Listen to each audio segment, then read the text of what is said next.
Halo anak-anak ibu, Assalamualaikum warahmatullahi wabarakatuh. Apa kabar semuanya? Kali ini berjumpa lagi bersama Ibu Jamila. Masih di mata pelajaran PAI kelas 8. Kali ini kita belajar tentang apa ya anak-anak? Baik. Nah, anak-anak coba perhatikan. Di depan anak-anak ini di layar laptop atau HP-nya gambar apa ya? Iya, ada gambar orang yang sedang tidak boleh minum. Juga ada gambar minum dan makan yang disilang, artinya tidak boleh. Wow, ada orang yang berkumpul-kumpul ini ya, lagi makan bersama keluarga, mereka berdoa. Dan ada juga yang sedang sholat berjamaah. Kira-kira sholat apa nih ya? Nah, dari gambar-gambar ini, anak-anak tahu nggak ya kita sedang belajar apa? Betul sekali. Kita belajar puasa. Untuk pembelajaran puasa kali ini, kira-kira tujuannya apa ya? Anak-anak bisa membaca di depan. Yang pertama, kalian bisa menjelaskan pengertian puasa wajib. Dan yang kedua, anak-anak bisa menyebutkan tata cara puasa wajib. Yang ketiga, anak-anak bisa menjelaskan macam-macam puasa wajib. Dan selanjutnya, kalian bisa menjelaskan hal-hal yang membatalkan puasa ya. Kalian juga harus bisa menjelaskan orang-orang yang boleh tidak melakukan puasa Ramadan. Dan kalian harus bisa menyebutkan tata cara puasa sunnah. Selanjutnya, anak-anak boleh menunjukkan contoh puasa wajib dan puasa sunnah. Dan seterusnya, anak-anak diharapkan bisa mempraktekkan niat puasa wajib dan puasa sunnah dalam kehidupan sehari-hari ya. Yuk, kita mulai dari pengertian puasa wajib. Apa ya? Secara bahasa, puasa itu berasal dari kata saum yang berarti menahan diri dari sesuatu, seperti menahan diri dari makan dan minum. Secara istilah, puasa berarti menahan diri dari segala sesuatu yang membatalkannya, mulai dari terbit fajar sampai terbenamnya matahari dengan niat dan beberapa syarat tertentu. Jadi anak-anak harus pakai niat dan ada syarat-syaratnya.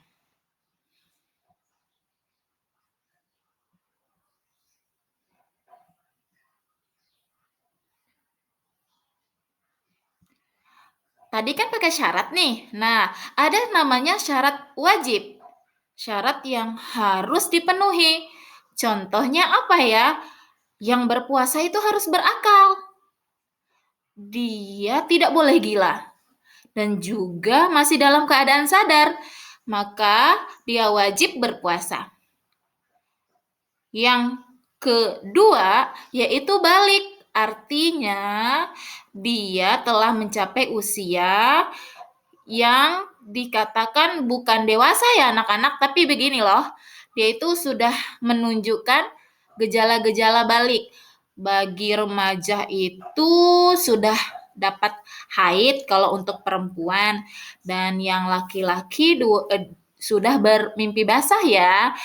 Itu adalah contoh-contoh bahwa dia sudah balik. Dan yang ketiga harus mampu berpuasa. Kalau dia tidak mampu berpuasa, maka puasa tidak wajib bagi dia. Nah, ada juga syarat sah yang tadi kita ngebahas syarat wajib. Nah, sekarang syarat sah.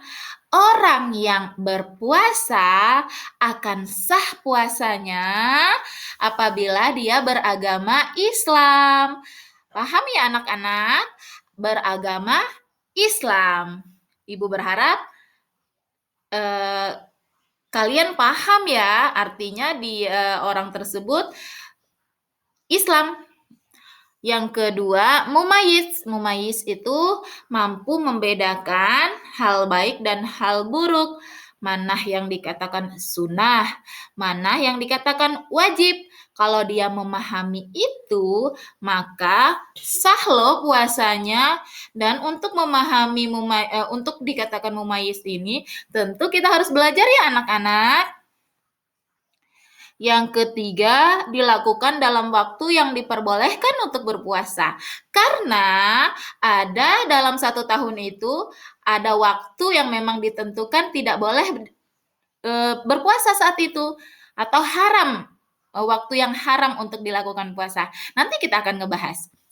Dan yang terakhir, agar sah puasa kita, suci dari haid dan nifas. Ini khusus untuk perempuan ya. Jadi kalau udah suci, baru kita lakukan puasa.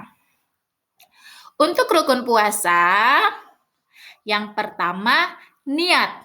Kira-kira anak-anak ibu tahu nggak ya niat puasa Ramadan? Yuk kita baca sama-sama.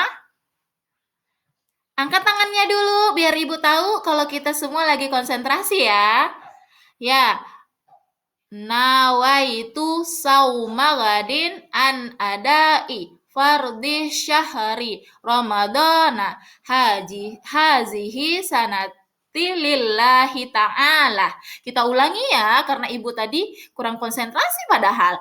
Nawaitu sauma gadin an adai fardhi syahri ramadana hazihi sanati lillahi ta'ala. Masya Allah, semua bisa ya. Selanjutnya, menahan diri dari segala sesuatu yang membatalkan puasa dari terbit fajar sampai terbenamnya matahari. Dan ada loh hal-hal yang membatalkan puasa. Yang pertama, makan dan minum yang dilakukan dengan sengaja. Contoh, kita nih pulang sekolah, sampai di rumah kita terlupa makan. Kirain kita lagi dalam keadaan tidak berpuasa. Sampai di mulut, ternyata kita teringat, sengaja sajalah. Walaupun orang lain tidak tahu kamu sengaja atau tidak, ingat ya, Allah melihatnya, Allah mengetahuinya.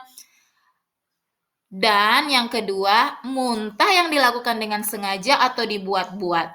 Sengaja-sengaja memuntah-muntah, memasuk-masukkan jari ke dalam tenggorokan biar muntah. Nah, itu juga yang membatalkan puasa. Selanjutnya, apalagi yang membatalkan puasa? Berhubungan suami istri. Ini untuk yang sudah bersuami dan beristri ya. Jadi tidak boleh berhubungan suami dan istri. Ketiga, keluar darah haid atau nifas bagi perempuan. Bu Jamilah, kalau seandainya kami itu keluar haidnya saat mau maghrib, 5 menit lagi mau azan, apakah puasa kami sah atau batal? Batal puasanya anak-anak, walaupun tinggal 2 menit lagi ternyata keluar darah haid kita, maka hari itu puasa kita tidak dihitung. Yang ke berapa ya? Yang kelima, keluar cairan mani dengan sengaja. Keluar cairan mani dengan sengaja ini seperti seseorang menonton video-video yang membuat dia bersyahwat. Akhirnya keluar cairan maninya dan itu akan membatalkan puasa. Yang terakhir, gila atau sakit jiwa. Mungkin dia punya penyakit keturunan atau seperti apa. Dia sahurnya dalam keadaan masih normal, tiba-tiba menjelang zuhur dia gila, maka puasanya tadi dikatakan batal. Apa sih hal-hal yang disunahkan saat berpuasa? Yang pertama, berdoa saat berbuka puasa. Ada yang tahu doa buka puasa? Ayo dibaca sama-sama. Bismillahirrahmanirrahim. Allahumma laka sumtu wa bika amantu wa ala rizkika aftartu birahmatika ya arhamar rahimin. Yang kedua, kita disunahkan memperbanyak sedekah. Kenapa ya? Karena saat itu hitungan pahala untuk orang yang berbuat ibadah berlipat-lipat pokoknya. Yang ketiga, kita disunahkan sholat malam, seperti sholat tarawih, sholat tahajud, dan witir.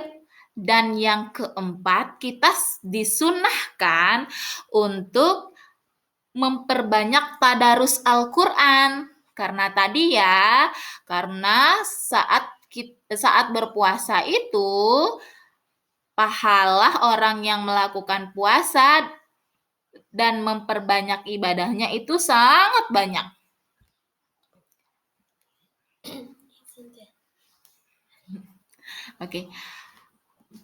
Oke, selanjutnya ya, orang yang diperbolehkan membatalkan puasa. Artinya dia diperbolehkan untuk tidak melakukan puasa. Misalnya orang yang dalam keadaan sakit, yang memang dia tidak bisa lagi melakukan puasa. Yang kedua, musafir atau orang yang melakukan perjalanan jauh. Hal ini akan kita bahas ya, perjalanan yang seperti apa, sejauh apa sih?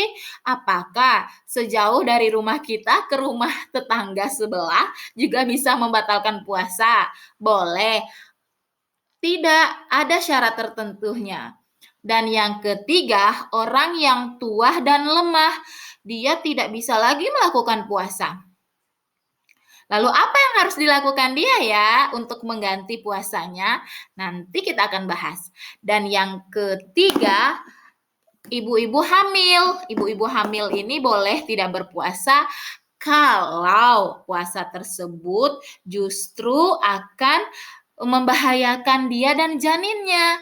Yang kelima adalah orang yang menyusui. Yang menyusui ini boleh tidak berpuasa. Jenis puasa berdasarkan hukum pelaksanaannya. Ada dua ya. Ada yang dikatakan puasa wajib dan ada puasa sunnah. Ada yang tahu arti dari puasa wajib?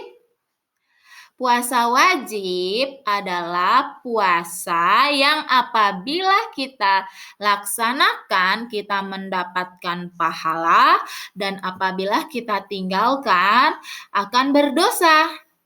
Sedangkan puasa sunnah adalah puasa yang apabila kita lakukan, kita akan mendapatkan pahala.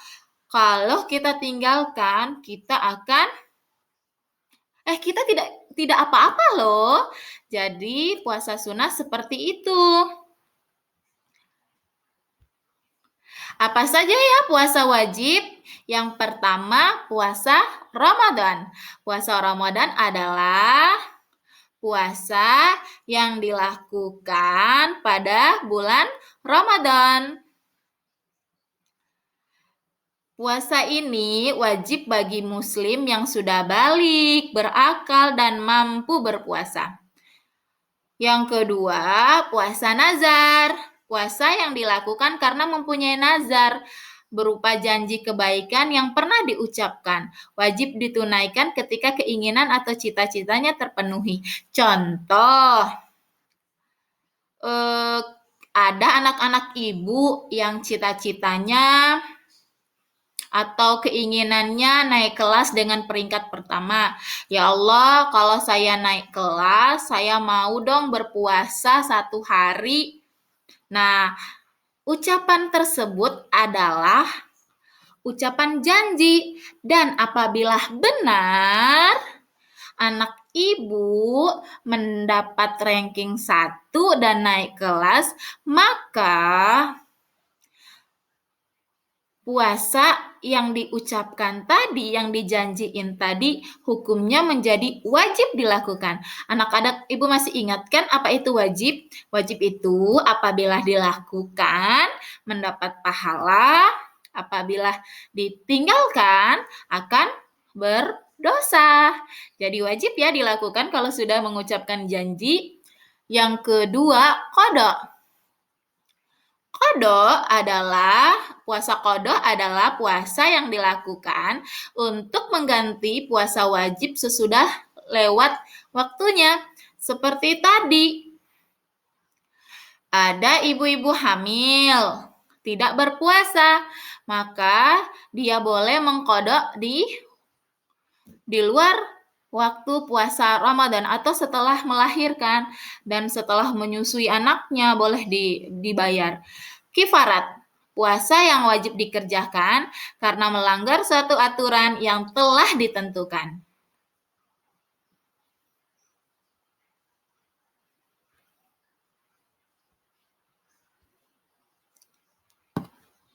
Nah, ada yang namanya puasa sunnah.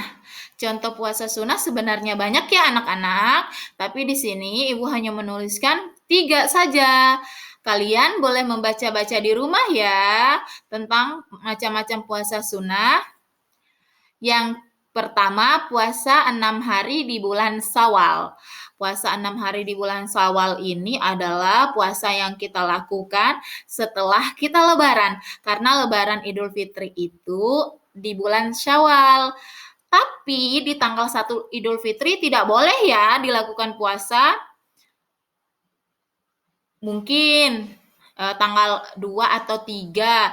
Kalau ragu di tanggal 2, kalian boleh memulainya dari tanggal 3, 4, 5, 6, seterusnya sampai 6 hari di bulan Syawal. Boleh nggak Bu tidak berurutan? Boleh tidak berurutan, tapi dalam satu bulan Syawal itu kalian melakukan puasa sebanyak 6 hari ya.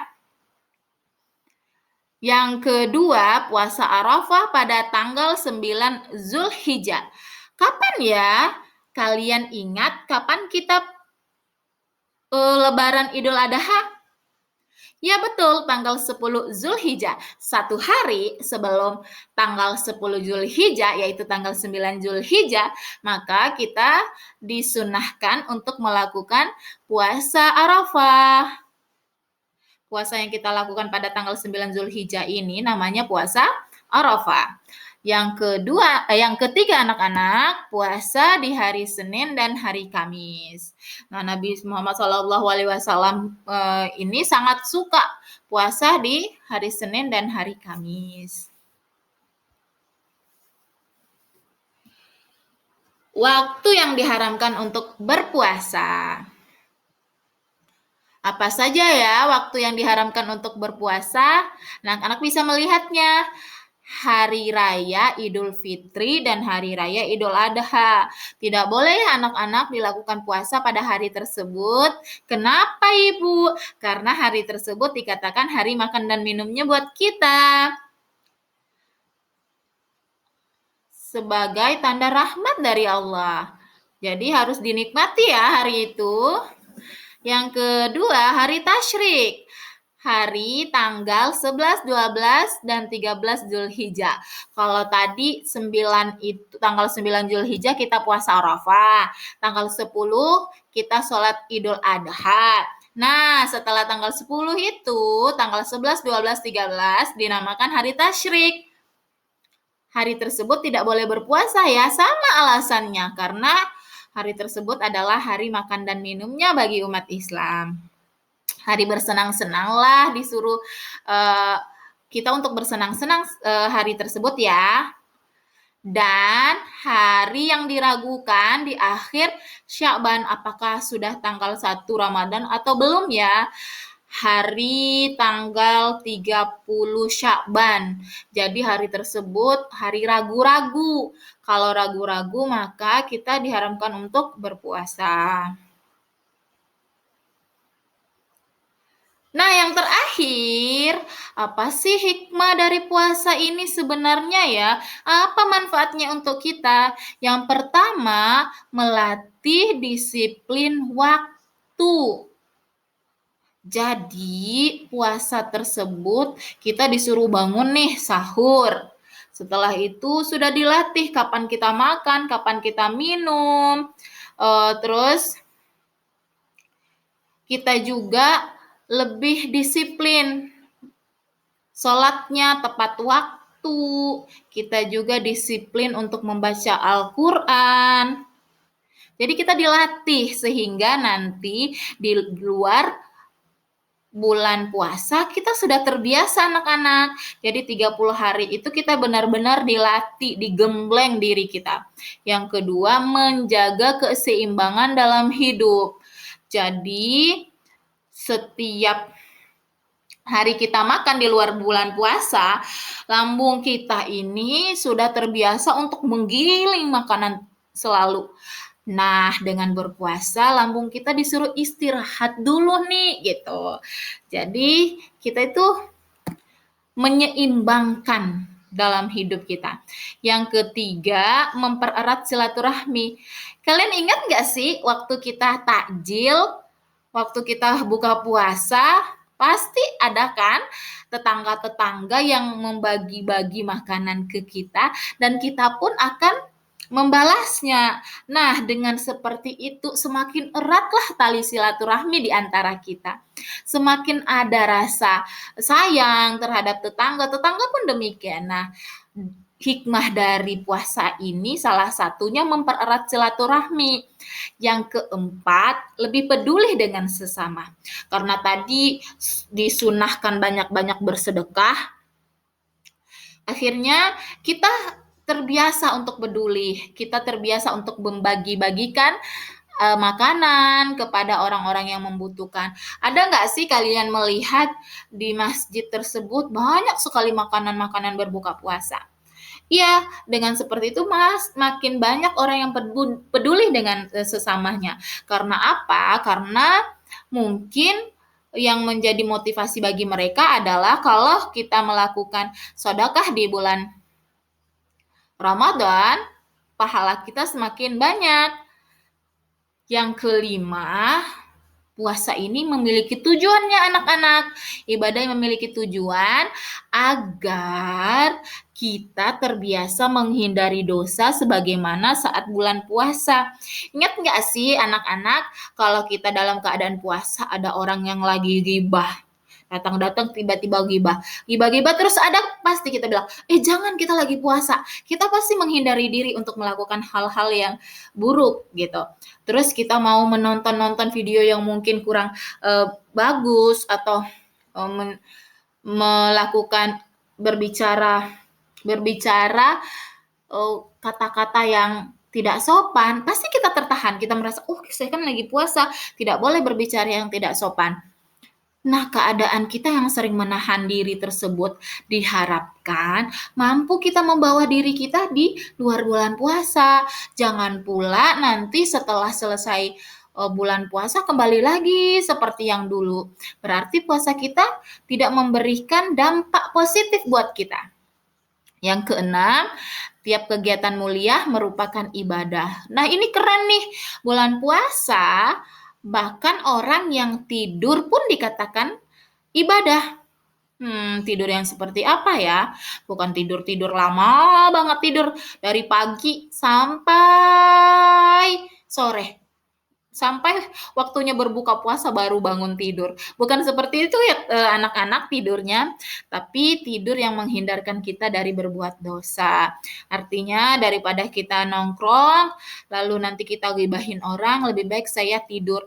Nah, tidur niat untuk menghindari diri dari berbuat dosa tadi, tidur yang dikatakan ibadah. Yang ketujuh, kita akan lebih berhati-hati dalam berbuat. Seperti yang Ibu katakan tadi, bahwasanya kalau kita mau ghibah orang, kita akan tersadar, aduh saya ini lagi berpuasa ya, tidak boleh saya melakukan itu. Atau kita mau mencuri misalnya, lalu kita teringat, saya lagi berpuasa, saya tidak boleh mencuri. Itu akan mengurangi pahala puasa saya nanti gitu. Dengan seperti itu kita akan berhati-hati melakukan suatu dalam berbuat gitu. Lalu kalau kita mau melakukan tadi dosa mulut ya, dosa mata misalnya seperti itu. Kita akan lebih berhati-hati lagi. Yang kedelapan, melatih manusia agar lebih tabah. Seperti apa tabahnya? Tabah menahan godaan-godaan untuk berbuat dosa, untuk berbuat maksiat. Kita akan lebih tabah dan tabah melakukan ibadah. Kita akan lebih sabar. Oh, sholatnya lama ya tarawihnya, kita akan lebih sabar karena itu akan mendapatkan pahala yang banyak. Oh, nggak apa-apa sholatnya banyak-banyak, nanti kan pahalanya makin banyak. Dengan seperti itu kita akan lebih tabah. Kesembilan, melatih hidup sederhana. Jadi dengan berpuasa kita tahu nih bahwa orang yang diberikan penghidupan yang ekonominya kurang dari cukup, oh seperti ini ya orang kelaparan, seperti ini ya rasanya kalau tidak makan, maka akan terlatih diri kita untuk hidup sederhana. Kesepuluh, menjadi banyak yang bersyukur. Setelah tahu bahwa puasa tersebut menahan lapar, itu rasanya seperti begini, oh gini gitu. Nah, kita akan menjadi orang yang bersyukur. Alhamdulillah Allah sudah berikan kita penghidupan seperti ini. Nah, anak-anak, itu yang Ibu jelaskan tentang puasa kali ini. Ibu mohon maaf kalau di dalam menjelaskannya tadi kurang baik mungkin menurut anak-anak, kurang jelas mungkin menurut anak-anak. Anak-anak boleh membuka lagi ya di dalam buku paketnya atau di sumber-sumber belajar yang anak-anak suka. Baik, syukran ya anak-anak. Dadah. Assalamualaikum warahmatullahi wabarakatuh.